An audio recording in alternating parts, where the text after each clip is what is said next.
తెలంగాణలో బీజేపీ నేతలు తలపెట్టిన భరోసాకు విశేష స్పందన లభిస్తోంది.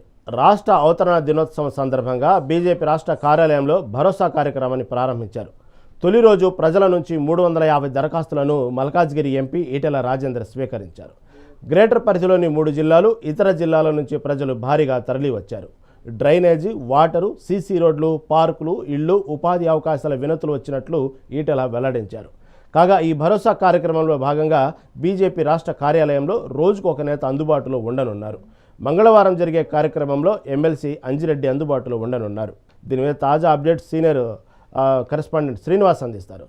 శ్రీనివాస్, చెప్పండి, బీజేపీ తలపెట్టిన భరోసా యాత్ర సక్సెస్ అయినట్టు బీజేపీ నేతలు చెప్పుకుంటా ఉన్నారు. దీనికి సంబంధించి రోజుకో నేత కూడా అందుబాటులో ఉంటారని కూడా చెప్పుకుంటున్నారు. ప్రజల నుంచి భారీగా వినతులు వచ్చినట్టు తెలుస్తోంది. దీని మీద తాజా అప్డేట్ ఏంటి? రహీం, బీజేపీ అంటే తెలంగాణ రాష్ట్ర అవతరణ దినోత్సవం సందర్భంగా నిన్న ఏదైతే భరోసా కార్యక్రమాన్ని చేపట్టింది. మొన్న ఏదో కిషన్ రెడ్డి అధ్యక్షతన నిర్వహించినటువంటి వర్క్ షాప్ లో కూడా ఈ భరోసా కార్యక్రమం నిర్వహించాలని కూడా డిసైడ్ చేశారు. ఈ నేపథ్యంలో కూడా నిన్న ఈ భరోసా కార్యక్రమం మొదలైంది. రాష్ట్ర అవతరణ దినోత్సవం సందర్భంగా నిన్న ఏదైతే మొదటి రోజులో భాగంగా మల్కాజ్గిరి ఎంపీ ఈటెల రాజేందర్ బీజేపీ రాష్ట్ర కార్యాలయంలో అందుబాటులో ఉన్నారు. ఈ భరోసా కార్యక్రమం కూడా రాష్ట్ర కార్యాలయంలో జరుగుతుంది కాబట్టి అక్కడ నిన్న ఈటెల రాజేందర్ అందుబాటులో ఉన్నారు.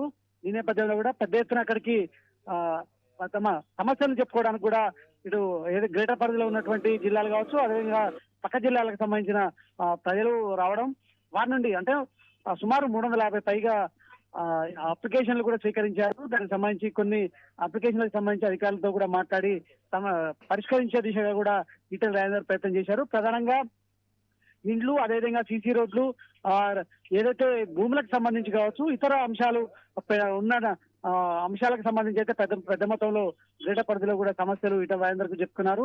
ఆ సమస్యలపై కూడా ఆయన మాట్లాడి అధికారులతో మాట్లాడే ప్రయత్నం కూడా చేశారు. సో ఈ నేపథ్యంలో కూడా ఈ రోజు కూడా ఎమ్మెల్సీ అంజిరెడ్డి ఈ భరోసా కార్యక్రమంలో భాగంగా ఈ రోజు కూడా ఆయన అందుబాటులో రాష్ట్ర కార్యాలయంలో బీజేపీ రాష్ట్ర కార్యాలయంలో అందుబాటులో ఉంటారు.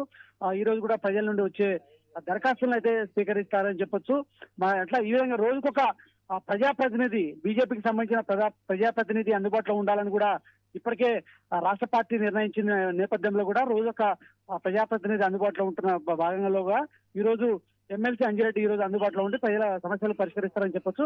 ప్రధానంగా ఈ కాంగ్రెస్ ప్రభుత్వం అధికారంలోకి వచ్చాక ఫస్ట్ ఈ కార్యక్రమాన్ని, ప్రజావాణి కార్యక్రమాన్ని చేపట్టింది. అదేవిధంగా గాంధీ భవన్ లో కూడా ఇలా ఈ కార్యక్రమం చేపట్టినా కూడా అది టెంపరవరీగా నడిచింది. తర్వాత దాన్ని పెండింగ్ లో పెట్టారు. మళ్ళీ అది ఫెయిల్ అయింది అని కూడా ఇప్పటికే బీజేపీ భావించింది. ఈ నేపథ్యంలో కూడా అక్కడ ఏదో ప్రజల సమస్యలు తెలుసుకోవడంలో కాంగ్రెస్ పార్టీ విఫలమైంది, ప్రభుత్వం విఫలమైందని కూడా ఇప్పటికే ఆరోపించిన నేపథ్యంలో కూడా బీజేపీ ప్రజల సమస్యలను పరిష్కరిస్తుందంటూ కూడా ఈ భరోసా కార్యక్రమాన్ని అయితే ఏర్పాటు చేశారు. ఈ క్రమంలో కూడా నిన్నటి నుండి ఈ భరోసా కార్యక్రమం కొనసాగుతుందని చెప్పొచ్చు. రహీం,